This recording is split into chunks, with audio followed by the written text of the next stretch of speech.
The Morning Brew podcast with Jaffe and Razor, sponsored by Berkshire Bank Home Lending. Where you borrow matters.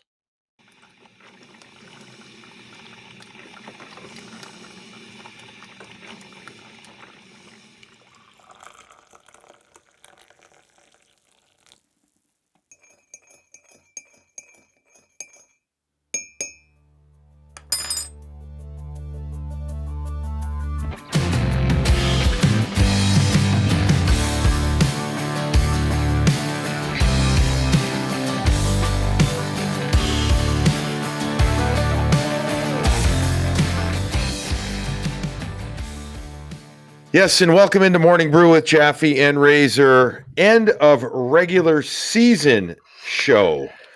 Not much time to rest and relax as playoffs begin on Monday. Boston Bruins fall to the Toronto Maple Leafs 5-2 in Toronto, a game that just didn't have a lot of jam to it, Razor. It just didn't have a whole lot to it. And I'm not going to take much out of it at all. However, there's a few things from the game that we can discuss. We'll talk about the Carolina Hurricanes and how that is going to be a formidable opponent come Monday in Raleigh as they will host game 1 and 2. We'll touch on a couple of other things, and we'll remind you numerous times that on Sunday, Razor and I will record a Morning Brew with Jaffe and Razor playoff preview show. So we will get that out to you hopefully by Sunday night so you can enjoy it all day Monday and get ready. Morning Brew, as always, brought to you by the wonderful people at Berkshire Bank. And this episode is also made possible by Bay State Brewing, Fazenda Coffee, and Max Pro Hockey. We will touch on our sponsors a little bit later in the show. I got to tell you, bud, I don't know if you watched this one. I didn't work tonight. I don't know if you were sitting at home studying this matchup or not. It was a hard one to analyze. It was a hard one. When I say hard one to watch, meaning it was a lot of other chatter going on while watching this one. I tell you, but perhaps the biggest disappointment tonight was when food came and my salad didn't have the grilled chicken, and neither did Sean's. So there was so it was like a side salad is what it was. So what ended up happening, just so you know, have no fear, Billy ran next door to pick up some Chinese appetizers because I'm all about health food when I get hungry. And that was, so it went from. I actually did miss out tonight. I was extremely happy not to have to put the toothpicks in my eyes and watch that one tonight, but I missed out. So there you go. That's how life works. Yeah, and Sean had actually gotten the food on time for this one. So it was Sean's fault, though. No, it wasn't, according to him, because on the invoice, I said, check the invoice, check the receipt. And we got it from Big Daddy's. And Big Daddy's has always been very reliable. We get there, and 3 salads come with no grilled chicken on it. Wow. And so, again, it becomes from a salad for dinner to a dinner salad. That's all it was. So I ate the dinner salad in about a minute, and I'm like, I'm hungry. And Sean's like, I want pizza. I'm like, if I have pizza right now. So I hope you were in a bit of a bad mood too, just so you rattled Sean's cage a little. Surprisingly, I wasn't. No, I don't know what I don't know what happened. I ran next door. I got some barbecue pork and some shumai, and my night got a little better. And I only that's so good. Yes, and I did it without missing the game. All right. Nothing really to talk about this game per se from a statistical perspective. Willie Nylander stepped up, and I liked. I didn't like much from the Bruins. I liked the third line. I thought they brought stuff. That was all right. I did like. I like Chris Wagner. I like Chris Wagner's game out here, and Wagner in a little over 15 minutes of ice time. It was great to see number 14 back there. Had 11 hits in that time. That's not bad stuff. Yeah, he brought it. I mean, it's so hard when you play nobody, right? And as up and down as the season was, as long as the season was, as exciting as some of the moments were. The last day of the regular season was such a dud around the entire league, and it just felt like that. This Bruins Leafs, the buzz that should have been or could have been was not there, and good for. I mean, I think it just shows. It should show everybody Mm-hmm. that when you're an NHL hockey player and what it takes to get it, to really get it. And I've talked a lot all season long. I've talked a little bit last season on this podcast about younger guys figuring it out, younger Mm-hmm. guys trying to understand how to get in the NHL. And I think Wags is a perfect example of how he gets it and why he played in the NHL for 6 seasons. And yeah, he might not have the talent now. He might have grown out of it, might have gotten older out of it, but that mentality that you need to have to play in the National Hockey League, it doesn't necessarily go away. And Wags can't have 11 hits on a nightly basis, because if he did, he'd be in the NHL all season. But Or his body would it. be broken down. He had his chance. He got his chance tonight, and he did absolutely everything he did, and he got it. And there's probably there's 6 young guys that should have had 11 hits too. That's my takeaway from that as well. Is there's 6 other guys that had opportunities to make that kind of impact that didn't, and that's why Wags has been able to have the career that he's had. So good on him. Good on him. And why not now think about Chris Wagner as a 14th forward, maybe even a 13th forward, maybe. I mean, 14th forward for sure. You're gonna, if you need depth and you need somebody to kill penalties, and yes, but let's hope we don't see him at least in the first round, right? Like that, Right. You hope that health being, the great equalizer, so to speak, that you don't need to worry about him. Craig Smith had a couple of assists, missed a couple of shots on net too. A nice goal from Jake DeBrusk on the power play. Not so nice, -4 next to his name, but the defense was totally different. I mean, this was just a 8-player out of the lineup, and so it is not meant that these other players in are not capable. They're just not as good as the others that weren't there. That's all it is. It's not we're not ripping them. They're not saying they're garbage or terrible. It was just, they're in the NHL. They're big boys. They get it. They know as much. When they get the call up, they know exactly what's going on, and it's okay to talk about that. They're not David Pastrnak. That's why he makes $8 million. That's why Lindholm makes $8 million. Like, you're making $800,000 and it's a good living, but you're not an $8 million guy. Did you ever have a distinct last game of the regular season that stands out, that meant shit, and that either became something or was just one of the worst hockey games you've ever played, or you couldn't wait to just get off the ice and take your gear off? Is there anyone that stands out from your career? Yeah, absolutely. In Colorado, the year I was in Colorado, we played St. Louis on the final day, and it was Masters weekend. It was literally, we played, I think it's 4:00 on Masters Sunday. I think we were one of the only teams that played. We were playing St. Louis, who they were in the playoffs, locked and loaded. They had nothing to play for. We were way out of the playoffs. It was a 1-0 game on a Sunday afternoon. I think the shots were 20-19. Just an absolute beating. I remember the guys in Colorado, all of us, we were all watching the Masters in between periods. We were like, it was horrible. That's the one that stands out. Literally 1-0, and it was as big of a pillow fight as you'd ever see in the NHL. So when you're watching the Masters in between periods, and I don't know if people realize, not in an intense game, but in a non-intense game, there's a lot of shit that goes on in between periods that you might not realize. There's guys hanging out in the trainer's room. There's certain food being eaten. That kind of stuff. Guys are making reservations. And, all right, we're through the 2 periods now. We're going to be out of here in 35 minutes. Right. We can be at the bar in 50. So let's get that teed up properly. Right. Everything gets. Were the coaches even entering the locker room on that day? No. I don't even think there's a pregame speech. That year we didn't even have exit meetings. We had nothing. Like, Granato was getting fired. Everyone was getting fired. We had nothing. So that entire day there was nothing. Show up. Joe Sakic was injured. He had been out for like 4 months. He was walking through the room, giving everybody updates on who was winning, who was losing the Masters. Right. That's called come in, get a little workout in, just in warm up, right? Get that out, a little sweat. Don't get hurt for golf season. Don't get hurt, right? And you earn your last paycheck. That's pretty much what it is. Sell the tickets, give the fans something to cheer for, see their heroes one last time. That's funny stuff. Yeah. And worry about the Masters.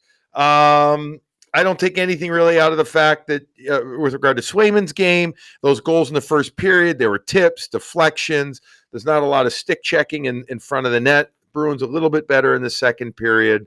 Early on, again, missing some opportunities. But I thought we'd use just a couple of minutes, since going over that game is nothing, but just to look at the season in review, and not to do this big, glorious, grandiose thing, but just maybe 2 or 3 things that stand out to us most for the season in review. And again, come Sunday night, we'll do a full Carolina Bruins playoff series preview show. So we won't even dive too much into that at all. But I mean, a couple of things that just jump out to me. I mean, besides, here are the obvious ones, right? First of all, in no particular order, Charlie McAvoy becomes a legitimate top-tier NHL defenseman with this season, adding the offensive flair to his game. That was one thing. Again, no particular order. 2, we continue to see Brad Marchand score at well over a point a game pace.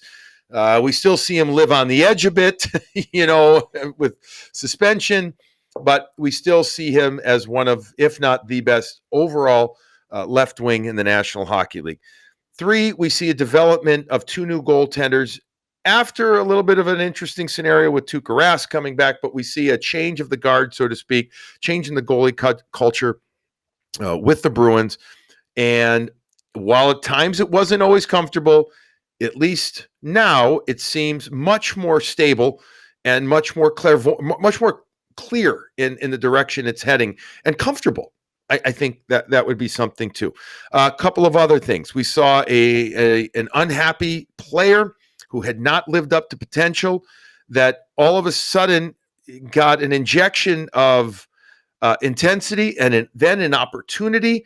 And in Jake DeBrusk, you're now at 25 goals on the season. I mean, now, have you found a player that you keep? We can discuss that. I'm still not convinced that he ends up being a Bruin after this summer, Razor. But again, that's probably getting too far ahead. And I guess the other thing is you now have 2 stud defensemen, adding in Hampus Lindholm to the lineup that the Bruins haven't had for a while. I don't know if you'd agree with this, Razor, or not. Pre-game, I asked Barry, was talking a little bit, doing that breakaway show about Lindholm and Charlie. I said, they're very different players than Chara and Seidenberg.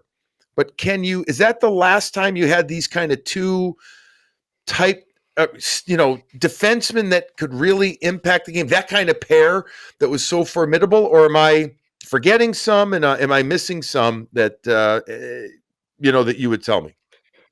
Well, the only one, the only thing that I can compare that to would be that young McAvoy and Chara, right? In that St. Louis run, Right. where Chara was still, I know he wasn't what he was, but he was still really hard to play against. He wasn't offense. He wasn't able to do a lot, but he was able to shut guys down for 4 out of those 7 games. Mm-hmm. So that's the only thing that's close to that.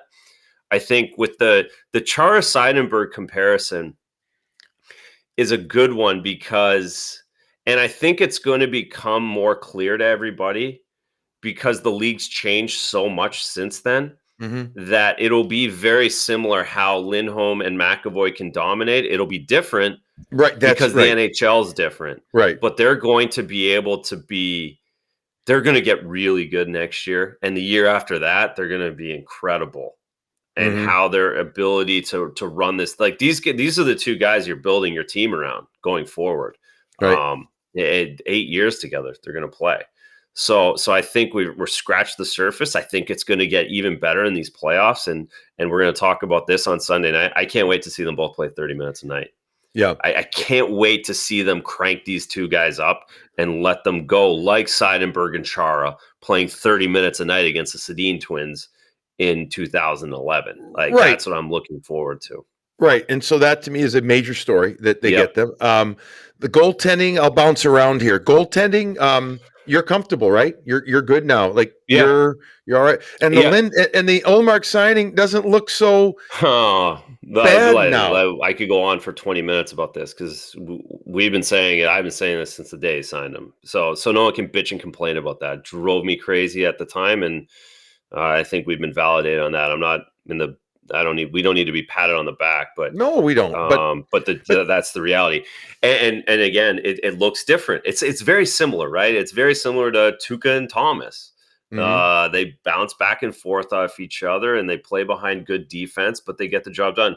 You look at from the day Tuca officially retired, it was Swayman who carried the mail for 4 weeks, and then Omar carried the mail for 6 weeks. And they went back and forth, and we're probably going to see them go back and forth for the next couple seasons, just like Tuca and Tim.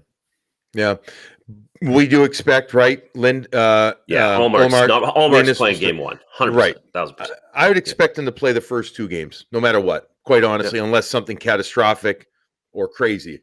I'd use that term. Crazy is a better term to use than catastrophic. Marchand, still unique, and I know that he hasn't scored nearly as much lately, but I mean, he's still just such a unique player given his size and given his style. You know, you think of a smaller guy and you think of Johnny Gaudreau and you think of how he does it and a Patrick Kane, and Marchand is so different than those guys. But I take away that he still has it, and he can, even though he's 33 years old, he continues to get better, and he continues to mind F certain guys on the ice at times and everything. So that's something I take away. I mean, let's get to the Bergeron thing. You know, we didn't do a show after Thursday's game. Scores 400, a hat trick in that game. Couldn't have scripted it any better that night at TD Garden on Thursday when the Bruins beat the Sabres, especially with your captain being the focal point and then allowing Donnie Del Negro to get his moment. But does scoring 400 goals, reaching that important milestone, concern you, perhaps? That Patrice Bergeron might say, I've reached that goal that you have mentioned before, my friend. Well, I would feel better if he was at 399. I really would. And I said it, we talked about it off air the entire night, that I didn't want him to get a hat trick. I wanted him to stay at 399 because then he has to come back. I've now moved the goalposts a little bit and thought that 1,000 points is more important than 400 goals. Did you see that text I sent you? Yeah. So good. That is more important. So I'll move the goalpost there, and he has to stick around for 18 points. That could have been a fairy tale regular season ending. As good as it gets. To actually think that you're going to get the John Elway, Ray Bourque treatment is. That's too pie in the sky for me. That happens once every 55 years. So that's as good as it would have gotten. But it was a cool night, and I'm sure it's one that Patrice will think about for a long time. And I just hope that it's not the end. I hope it isn't either. And I'm gonna say I just don't think it is yet. And even if or the other way around, I hope that it isn't in the fact that we didn't really get to enjoy everything, didn't get to enjoy it as much, right? Like if he had told everybody like Dustin Brown and Getzlaf in the last couple of weeks that this was going to be my last home game, then he goes out and gets a hat trick, then he gets to 400. How much more special that would have been had that scenario been in place. So I feel like we all would have been cheated out of that as well. So I guess I could say that I don't want him to do it because of those reasons. Yeah. I mean, he's such a private guy. You know that. You know him so much better. I haven't been able to get anything out of anybody. I've been working hard, and there's nothing there. So, well, I'm just thinking. I don't know. Maybe he's just collecting pucks because maybe he nervous. Man. It does. Yeah, I get it. I mean, but he's collecting pucks because he knows it's leading up for him. Maybe for his kids. Yeah. Maybe for Donnie. Maybe he wanted to give one to Donnie in the last game, scoring a goal. Maybe who knows? I mean, pucks are fun. They're special. All right. So I was just rambling. What about you? Any one or two things that you say from the season that really is important that you want to bring up? Really important is second line, Eric Halla, Taylor Hall, and the addition to the second line of David Pasternak. Mhm. that breakup of the perfection line that wasn't there the last 3 or 4 years, or on Boy, have I not missed that a name. I couple never shifts, a couple shifts here and there, that we had to talk about those guys every night, the three of them, and the lack of secondary scoring, and that completely gone away. That narrative went away January 1st. Mhm. And I think that's what gives me hope in the next few weeks here, because there's a lot of scoring ability there. Mhm. I think it gives. I think there's a lot to be said going forward as well. Everyone's talking about the Bruins, and is their window closing? There was a lot of talk of that, and I think this season's that line, the Lindholm trade, the emergence of a Frederick on Mhm. that third line, I think that and the goaltending situation completely being changed over in a positive way, and hanging in there, just breathes new life into this organization. That I think they've already turned the corner on the rebuild. Mm. Um, Or at least they've eh, laid some groundwork. Or they've already added enough pieces that now this summer they can It's not a add to tear it. down. The Right. tear down situation for the next decade is gone now. Yeah. And I think a lot of that is attributed to the Taylor Hall signing. Eric Halla is fit perfect, and David Pastrnak. So you have that line intact for a couple years here, and those guys can really drive it. So just to make point on your point, because it's a great one. So January 1st, very important day because that was the day that Pasternak got moved. We'll call it to the second line. And then the next important date was February 12th, when the third line of Frederick Coyle Smith was put together. And then February 24th would be what I would call the last one, important date, or not last one, but another important, when Jake DeBrusk was put on the right side with Patrice Bergeron and Brad Marchand. Before that, he was still playing third line with a potpourri of different players regularly moving through there. And then maybe you could also say March 20th, another key date, given that that was the NHL trade deadline. And Hampus Lindholm was acquired, and Jake DeBrusk was signed to a contract unexpectedly, didn't get traded, stayed here, and actually continued to improve. So I'd say those 4 dates this year significant for the Bruins. Certainly, no question, and yeah, the non extra forward, I would say as well, and we want depth. I think we got a little bit of it from McLaughlin, but not to go out and get somebody that bumped Holla out of that center line position, second line, because I Mm, think they've found good chemistry. I don't think that they would have been able to trade for somebody and had the same results that mhm. they've gotten from that boost, that chemistry that was built from January 1st and chugging along, and then able to actually peak at that deadline. It felt like relief for those guys, and then they got on a roll. And then I'm just going to go back quickly to that trade deadline with Lindholm. Like, we haven't seen the best of those two guys yet, Mhm. and we've had that little pair. Lindholm got hurt. Like, I really, we just haven't seen as good as those two guys can be together. They just haven't played very much together. Lindholm only played a couple games again this week, Right. right? He's only played two of last 10 games, I think, around that. Yeah. So Yeah. we haven't really seen those guys hit their stride yet. So yeah, I believe there's 6-2 with Hampus in the lineup right now. Yeah. Six, is that right? My So that's numbers only could 8 be up. games he's played in the last month to like 5 weeks, Yeah. Yeah. right? So not that much. If I'm wrong, forgive me on that one. Yeah. Not going to get it. Let's quickly touch on our sponsors here, and then what I want to do, wrapping up this morning brew with Jaffe and Razor, I want to talk about the mindset of a player now from regular season to playoffs and what you go through.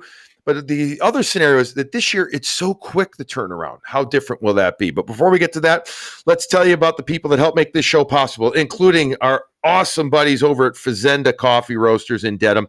Go to fazendacoffee.com/morning brew. You got to go to fazendacoffee.com/morning brew. Use that URL. Get to that, because that directly does, folks, is that puts you into the area when you spend 45 or more, you get a mug for free. Gives you other options too, but you got to get on that one, that URL. So fazendacoffee.com/morning brew. And go check out Morning Brew. Go, you can check us out, You but do you're not that. going to. But go check out Absolutely. Fazenda Coffee at Blackbird Donuts, a couple locations around, including Newton Center. Go treat yourself, or go to Crave Bakery in Beverly, and they got a new location in Salem opening up as well. And how about Temptations Cafe in Coolidge Corner? They all are serving Fazenda Coffee, the coffee that has been with Morning Brew just about from the start.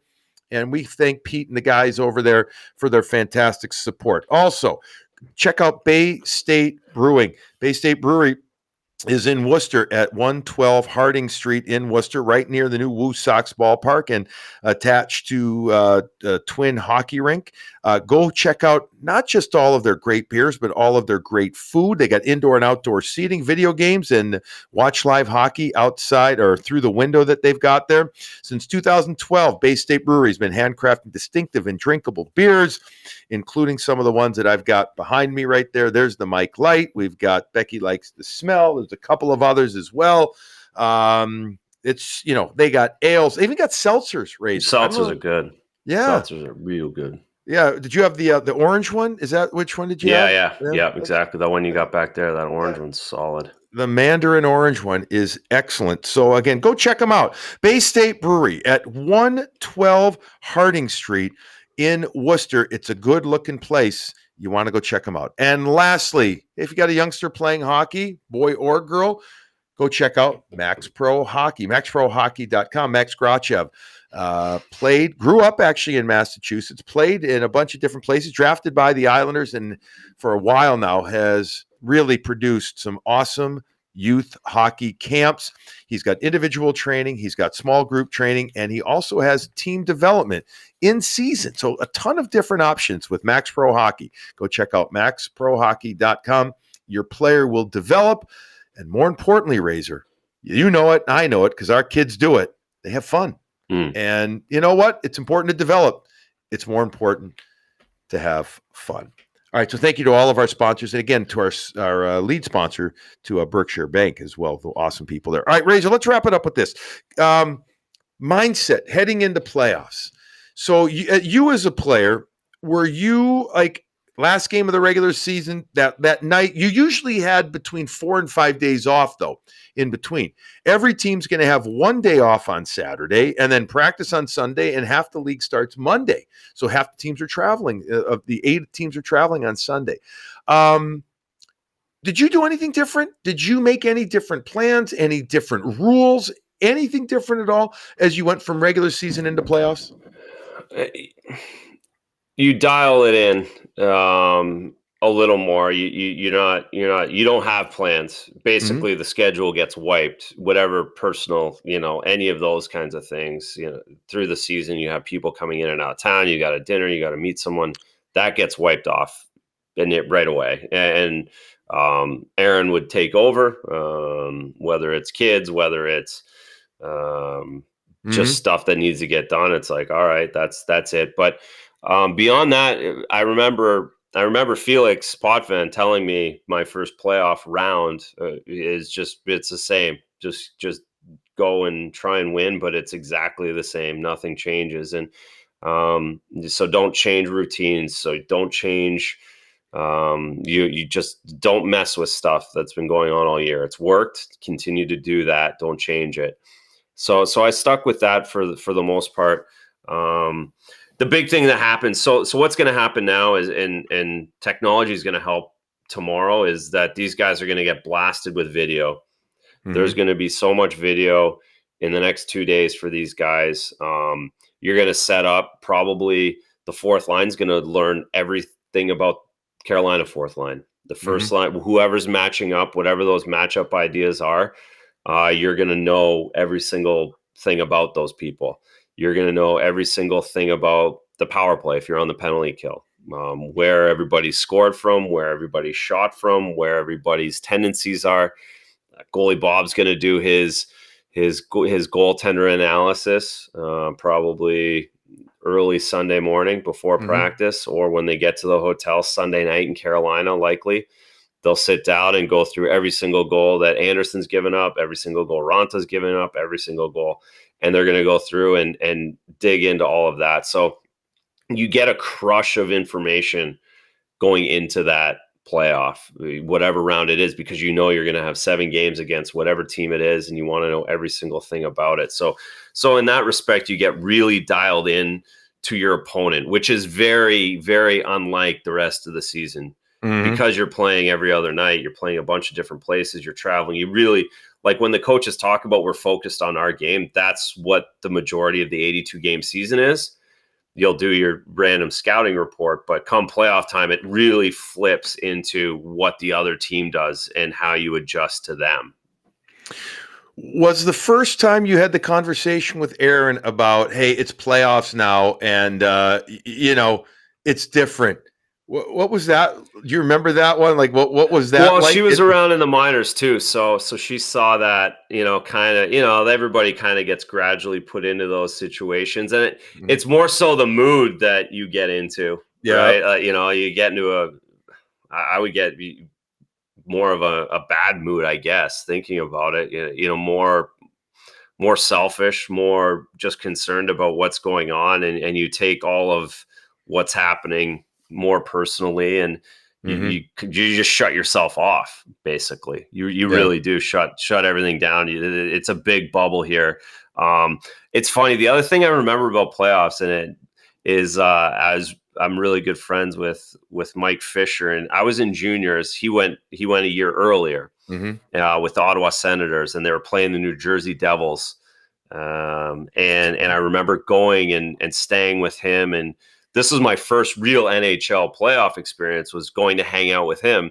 And I remember he brought me down into the room, like a pregame skate or a practice. And I remember me getting kicked out of the room, or Mike having to come and grab me and say, hey, you got to leave. I didn't really know that you're not allowed down here in the playoffs. Like, regular season was fine all year, but you gotta get out of here. And that's kind of how it works. No one's coming in the room. There's no visitors. There's no people around. So you get that, and Erin was able to figure that out as I passed it along to her, that she wasn't really going to be hanging around the rink either, and I would be.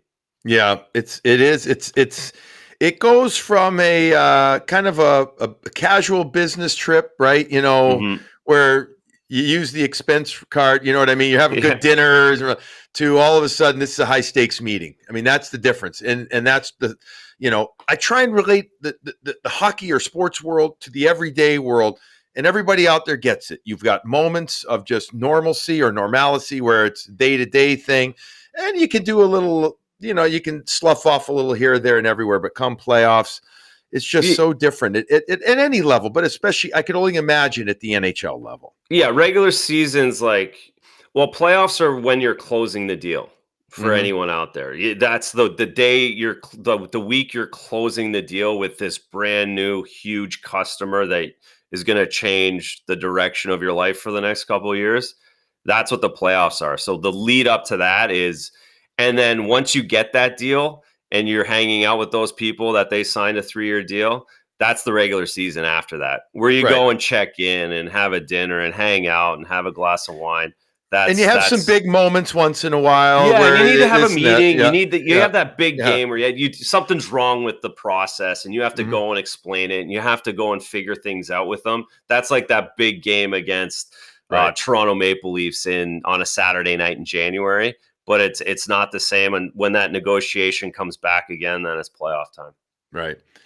We know it. If you're listening to this podcast, you love it too, because not only are you a Bruins fan, but you're a hockey fan, and you know how special the NHL playoffs are. And I can't wait for them. I know you can't wait for them, Razor. Nesson's going to have every game in the first round. Monday, Wednesday, Friday, Sunday are what we know. We don't know the times yet. Rumor is that Sunday could be a matinee. That's the rumor. Home game on Sunday could be a matinee, but Monday, Wednesday, Friday, Sunday, same thing for Toronto. They will be the same Monday, Wednesday, Friday, and Sunday. The other 2 series in the East will be starting on Tuesday.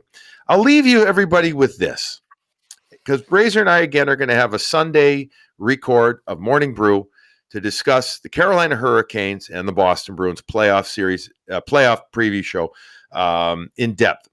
This was the lineup that the Boston Bruins iced the last time these two teams played, February 10th, when Carolina won 6-0. This was the Bruins lineup. Here you go. Hall, Haula, Pastrnak. Sounds familiar. DeBrusk, Coyle, Smith. Bleed, Nosek, Lazar. Frederick, Studnicka, Foligno. Those are your forward.